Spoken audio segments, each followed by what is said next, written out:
조선 500년 역사를 통틀어 가장 악명 높은 왕족을 꼽으라면 단연 임해군을 빼놓을 수 없을 것입니다. 선조의 장남이자 광해군의 친형인 이 인물은 왕자라는 신분에 걸맞지 않는 온갖 악행을 저질러 당대는 물론 후세까지 인간 쓰레기라는 오명을 남겼습니다. 오늘 우리가 들려드릴 이야기는 바로 임해군의 파란만장한 일생에 관한 것입니다. 어떻게 한 왕자가 백성들로부터 원수처럼 미움받게 되었는지, 그리고 결국 친동생의 손에 죽음을 맞이하게 된 비극적 결말까지 조선시대 최악의 막장 왕족 임해군의 삶을 함께 살펴보겠습니다. 임해군은 1574년 선조와 공빈 김씨 사이에서 서장자로 태어났습니다. 비록 서자였지만 선조의 첫 번째 아들이라는 점에서 그의 위치는 결코 낮지 않았습니다. 당시 선조에게는 척장자가 없었기 때문에 서장자인 임해군이 세자가 될 가능성이 충분히 있었던 것입니다. 하지만 임해군의 어린 시절은 결코 순탄하지 않았습니다. 그가 겨우 5살 되던 해인 1577년 친모인 공빈 김씨가 세상을 떠나고 말았습니다. 어린 나이에 어머니를 잃은 임해군은 정모인 의인왕후의 손에서 자라게 되었는데 생모의 얼굴을 기억할 만큼 자란 상태에서 어머니를 잃었기 때문인지 의인왕후와의 관계는 그리 좋지 않았다고 전해집니다. 설상가상으로 친모 공빈 김씨의 라이벌이었던 임빈 김씨가 새로운 총애를 받으며 궁중에서 세력을 키워나가기 시작했습니다. 임빈 김씨는 정원군과 의창군 등 여러 왕자를 낳으며 선조의 사랑을 독차지했고 자연히 임해군에 대한 선조의 관심은 줄어들 수밖에 없었습니다. 이러한 상황에서 임해군은 임빈 김씨와 그 일족을 극도로 원망하게 되었습니다. 어머니를 잃은 상처와 아버지의 관심이 멀어진 데 대한 서운함, 그리고 궁중 내 복잡한 권력 다툼을 지켜보며 자란 임해군의 마음에는 깊은 상처와 분노가 쌓여갔습니다. 더욱이 임빈 김씨 일족은 임해군을 마치 시한폭탄처럼 위험한 인물로 여겼습니다. 언젠가 무슨 큰 사고를 칠 것만 같다며 경계에 눈초리를 보냈던 것입니다. 이러한 시선들은 임해군의 성격을 더욱 삐뚤어지게 만드는 요인이 되었을 것입니다. 임해군이 성인이 되면서 그의 진면목이 드러나기 시작했습니다. 왕자라는 신분을 등에 업고 온갖 폐악질을 저지르기 시작한 것입니다. 그의 악행은 단순한 젊은 시절의 방탕함을 훨씬 넘어선 수준이었습니다. 임해군의 대표적인 악행들을 살펴보면 우선 폭행과 강도가 일상다반사였습니다. 권력을 이용한 재산 강탈은 기본이었고 심지어 국물까지 약탈하는 지경에 이르렀습니다. 가장 충격적인 사건은 도승지 유의서를 살해한 일이었습니다. 임해군은 유의서의 첩을 빼앗기 위해 강도로 위장하여 유의서를 살해했습니다. 이 일에는 임해군의 부하 김덕윤도 가담했는데 김덕윤은 체포된 후 감옥에서 의문사했습니다. 사실상 입을 봉하기 위한 살인이었을 가능성이 높습니다. 이 사건이 알려지자 한음 이덕형이 상소를 올렸고 선조는 임해군을 불러 크게 지책했습니다. 하지만 임해군은 저는 그런 적이 없습니다 라며 끝까지 발뺌했습니다. 이러한 뻔뻔함은 그의 인격이 어느 수준에 있었는지를 보여주는 단적인 예라 할 수 있습니다. 더욱 기가 막힌 것은 선조의 처리 방식이었습니다. 아무리 화가 났어도 결국 혈육이라는 이유로 임해군에게는 아무런 처벌도 내리지 않았습니다. 대신 임해군은 수사한 포도대장을 파면시키고 징역을 살게 했으며 임해군을 고발한 피해자의 아들 유일에게는 곤장 100대를 때리고 유배형에 처했습니다. 처음에는 사형에 처하려 했으나 유의서의 어머니가 손자만은 살려달라고 눈물로 호소해서 겨우 목숨을 건진 것이었습니다. 이 사건의 처리 과정을 지켜본 조선시대 사관들은 경악을 금치 못했습니다. 대북파 시각의 선조실록과 서인 시각의 선조수정실록 모두에서 공통적으로 선조의 처리 방식을 강하게 비판했을 정도였습니다. 선조실록의 사관은 임해군 추존 운운의 말은 읽는 사람으로 하여금 자신도 모르게 몸이 떨리게 하였다며 이런데도 과연 임금의 말이라 할 수 있겠는가? 어떻게 귀군들의 방자함을 단속하고 이미 흩어진 인심을 수습할 수 있겠는가라고 캐탄했습니다. 선조수정실록의 사관도 왕법이 시행됐다면 임해군은 당연히 형장을 받았을 것이다. 그러나 선조는 총명을 잃고 오히려 개인의 사랑에 빠져 그의 악을 모르고 죄주지 않았을 뿐만 아니라 고문과 신문의 형벌이 도리어 도적을 잡는 책임을 맡은 중신에게 미치게 했다며 선조를 강하게 질타했습니다. 임해군의 최악의 행적은 임진왜란 시기에 절정에 달했습니다.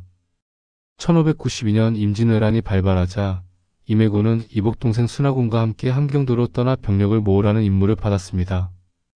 국가가 존망의 위기에 처한 상황에서 왕자로서 국난 극복에 앞장서야 할 중대한 책임이 주어진 것이었습니다. 하지만 임해군과 순하군은 임무는 뒷전이고 탱자탱자 놀기만 했습니다. 수타령에만 빠져 지내면서 관리들과 백성들에게 온갖 행패를 부렸습니다.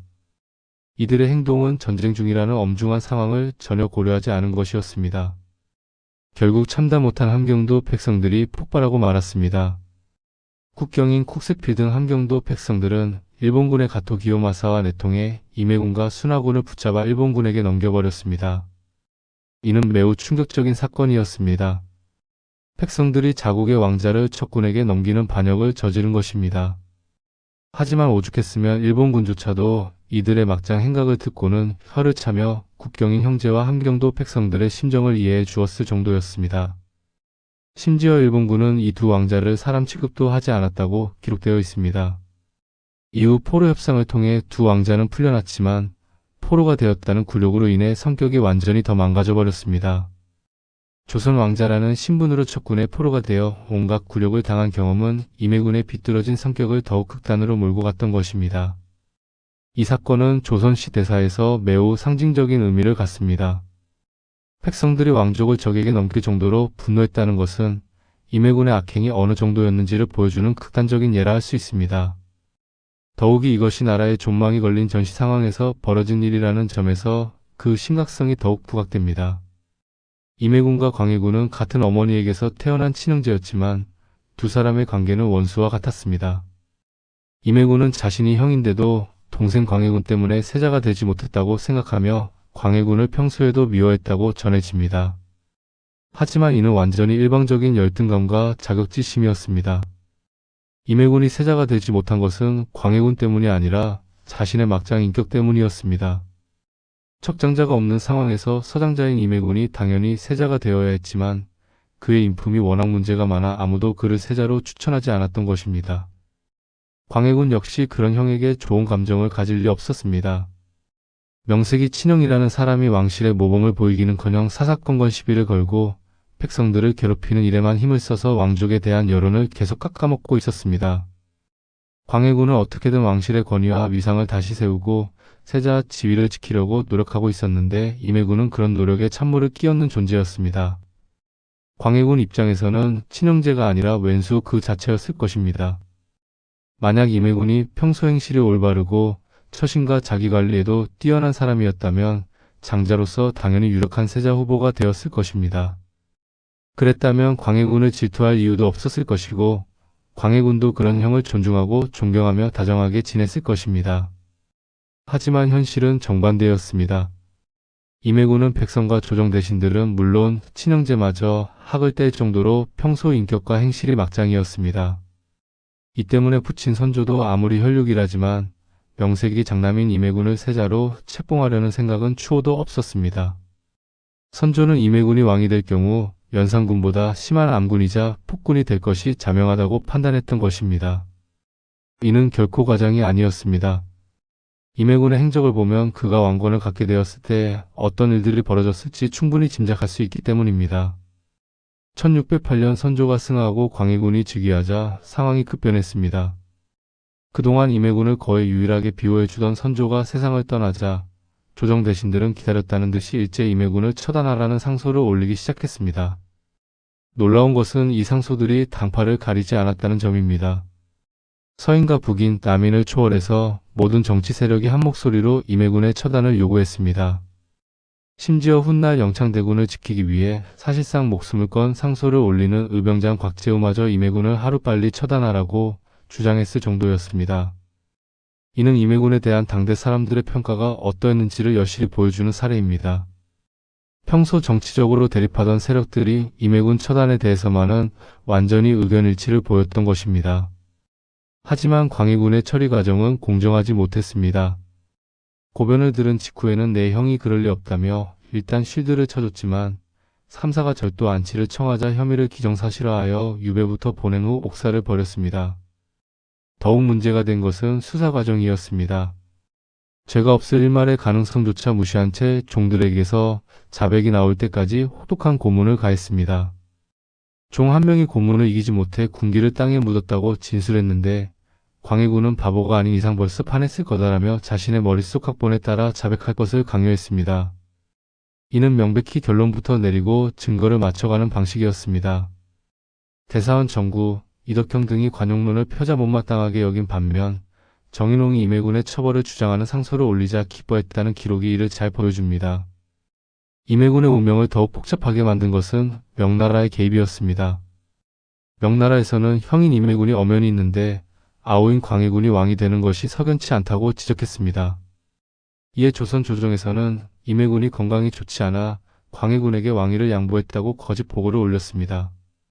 하지만 명나라에서는 진상을 조사하겠다며 사신을 파견했습니다. 이 때문에 광해군은 큰 공경에 빠졌습니다.